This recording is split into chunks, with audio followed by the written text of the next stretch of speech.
Okay, so a nice, receptive, meditative position. Everybody.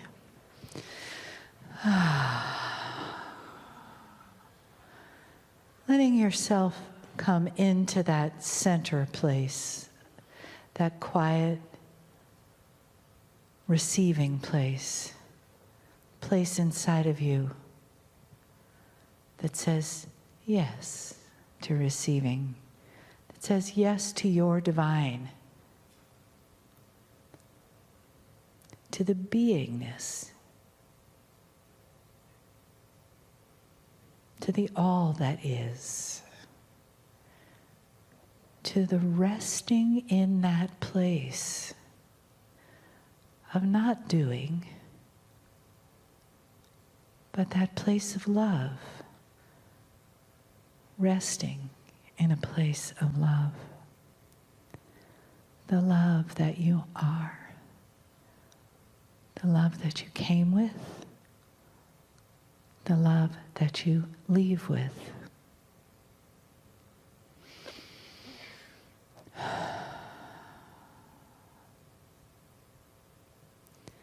The love that you share with the family.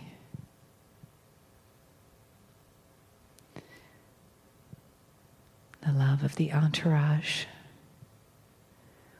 And the love of the one that honors the human experience that we share.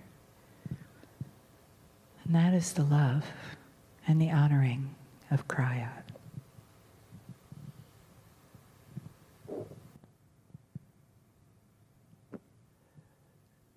Greetings, dear ones. I'm Kryon of Magnetic Service.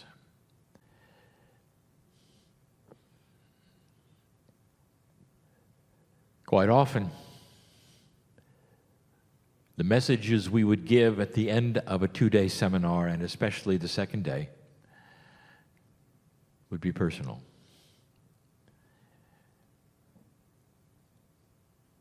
We know that many listen after the fact, including those who are here. But I want to make this for those in the room, especially those in the room. We shouldn't have to say these kinds of things because the energy speaks for itself and discernment is king. But we say them anyway. In this room, there is so much activity that you cannot see. It stretches your belief system, dear ones, to think that as you sit there, there's more going on than you know.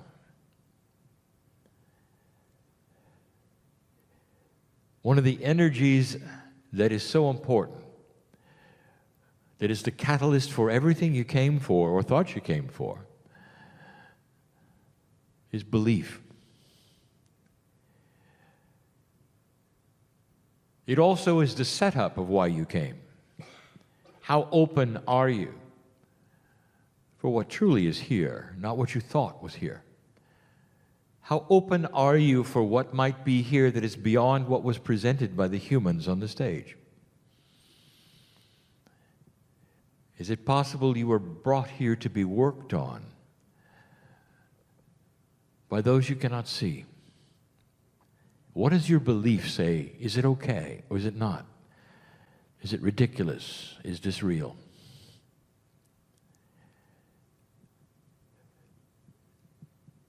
I wish we could open you up right now to the love that we feel for you. It would cancel all of the doubts and the fears in the room. Immediately you would lift that which you carry around as a bias of what you're taking away from here. If you could feel the care of the creative source for you right now, you'd see a bigger picture, a much bigger picture.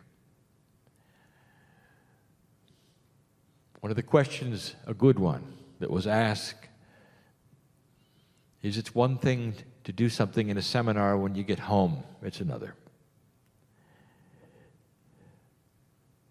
And I could tell you the reason, dear ones.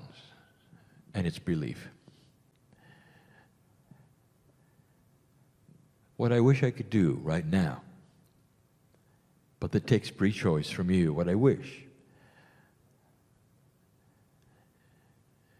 is that you could feel so strongly the care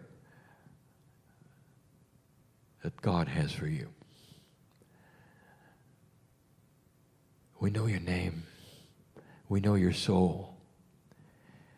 On purpose, there is a veil for you to pull away. On purpose.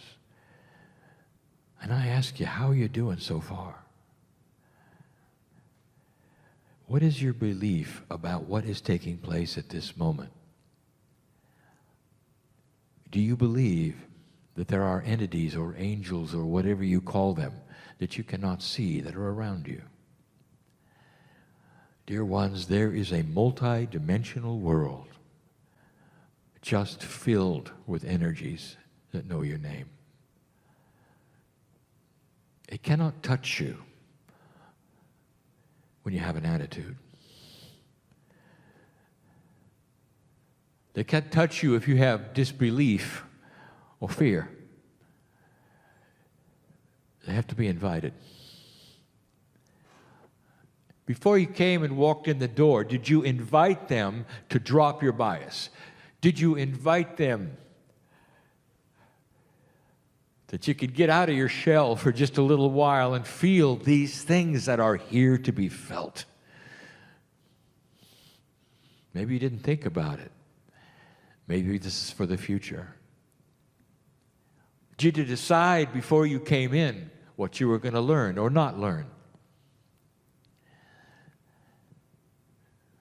Are you seeing this event as something here and you are there? Or do you understand that there's something far larger here for you? We know your name.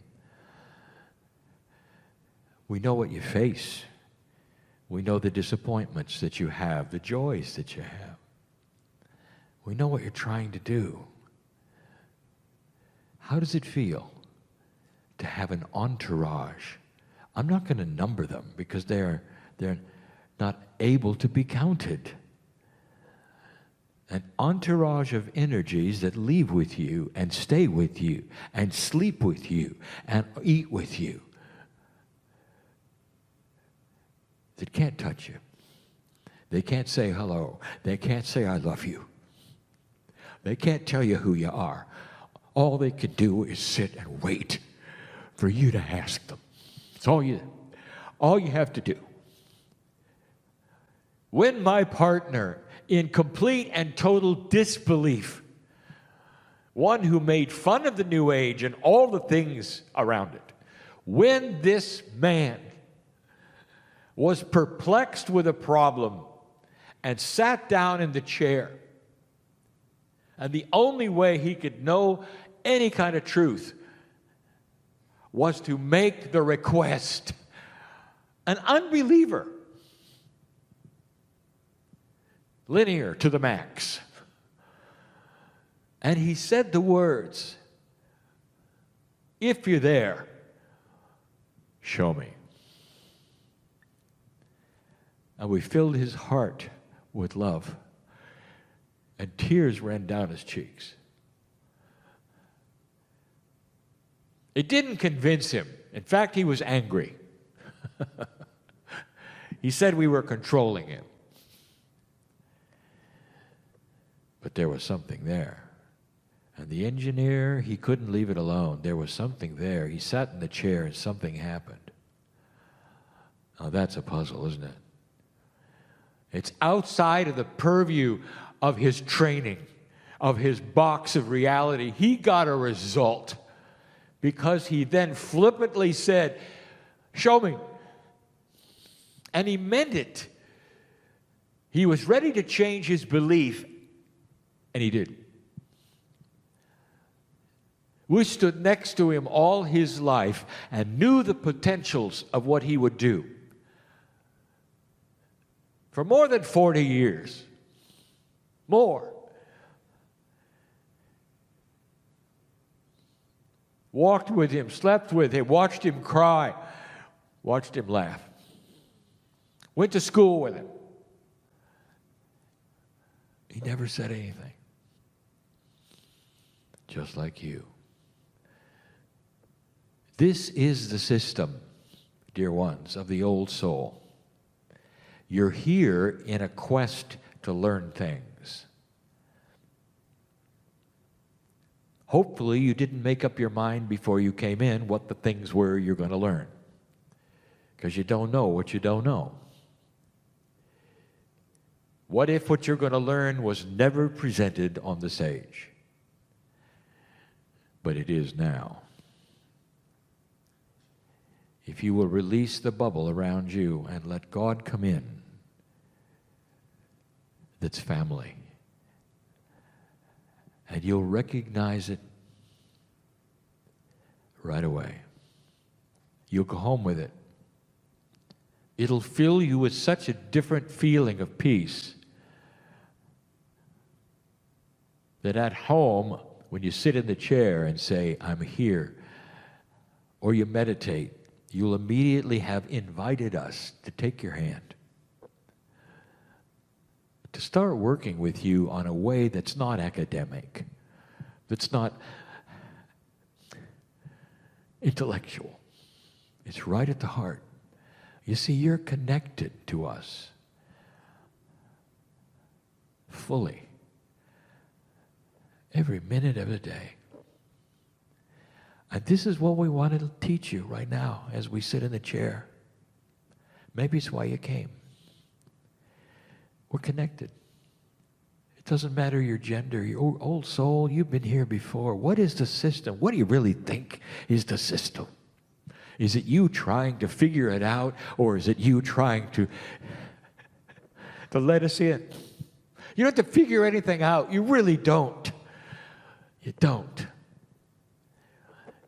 All you have to do is to open your heart to something bigger that you don't know about. And in will come synchronicity that takes you places, that pushes you around, that you know loves you. And you start walking a path where you literally turn around and say, I love you too. You start to feel it so much that there's some bigger force in this universe than you or this planet or governments or events. It's bigger than all of that, and you are walking in the middle of it, old soul. The very cycles of the planet and life itself is part of the energy that you carry with you as an old soul. It is. It's not academic. You can't write it down. It just is. And pretty soon you start to realize you're not alone. You're just not alone. Ever. And soon it will dawn upon you that we have taken your hand and we're not going to let it go because you gave us permission. You see, we are not linear. And once you let us in, once you give permission, once you start asking for us to be around you, it's not like 3D where things fade and go away with time. We're always there. This is the beginning of what you came for. For then the teaching begins. Whatever was presented here pales in comparison to what you're going to discover by yourself when you walk with God. That is the answer to every question you have. And it starts with having peace. Peace over all of the things in your life, no matter what the issues are. Peace that this is being worked on, that there's synchronicity in your life, that we love you enough to take care of you. And you don't have to do it yourself. Some of you are fresh from the hospital bed. I know who's here. And felt our presence. Help get you through it. Some of you are fresh from other situations or dramas. We got you through it. You don't have to do this alone. Timing is everything. Stop being impatient. Wait for the synchronicity. And know that no matter what it appears to be, the love of God is going to give you a benevolent outcome to everything in your life. Sometimes it doesn't appear that way because in linearity, you've already decided what you think the solutions are. You didn't get what you thought, and so you walk out disappointed.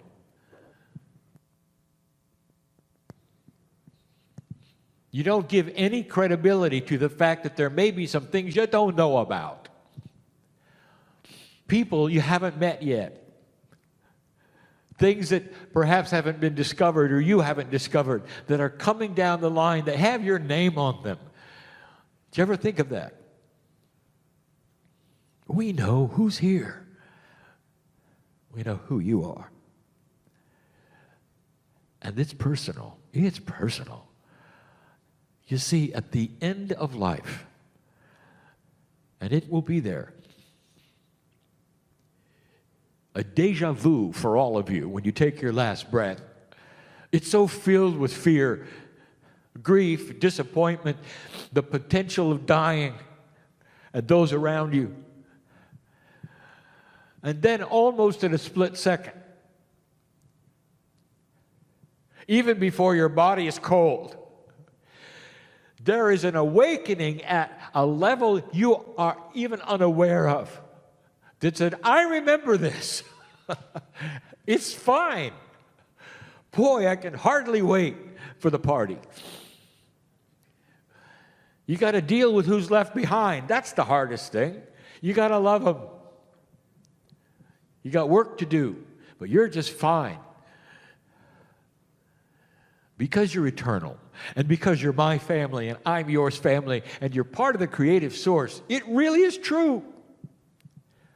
After death, there is life. In fact, earth is temporary. The real deal is when you're not here. That's the real deal. And then you return. We told you before that that's changing. That's new, real new. That when you awaken again, something inside has greater wisdom, efficiency, if you wish, higher consciousness, and even as an infant, when you open your eyes and you see the lights, you remember, ah yeah, deja vu. Been there, done that. You're back. It's a cycle of love. Holding your hand right now, trying to make you understand that there is beauty in the system. We know who you are. There is synchronicity at hand. You can push that envelope all you want to because you're in control of what you think is reality. You push the bell-shaped curve, make it what you want to, create luck. That's what you're here to learn. But none of it's going to happen unless you believe it. You will come and go and come and go and come and go to places like this. If you're in judgment of it, non-belief on the fence, and once you commit, it's a whole different world. So I'm going to say to you, dear brother, dear sister in love, our hand is out. It's up to you. You believe it or not. Are you going to commit it or not? Once you start on the path, we're always there. There could be no simpler, greater message that the fabric of the universe is made of love and compassion, and that the lesson for humanity is how to use it, take it, create it, show others what it is. It goes beyond doctrine, rules, knowledge, all the things that you've come for can be synthesized as part of the love of God. I want you to go from this place carrying this message in your heart, in your brain, in your intellect. And if you didn't get it and you didn't understand it, you can call upon it again. Because we're always next to you. Always. And always will be. Till the last breath, the curtain comes away, and you see our smiles, and we see yours. And we celebrate another lifetime in love. And so it is.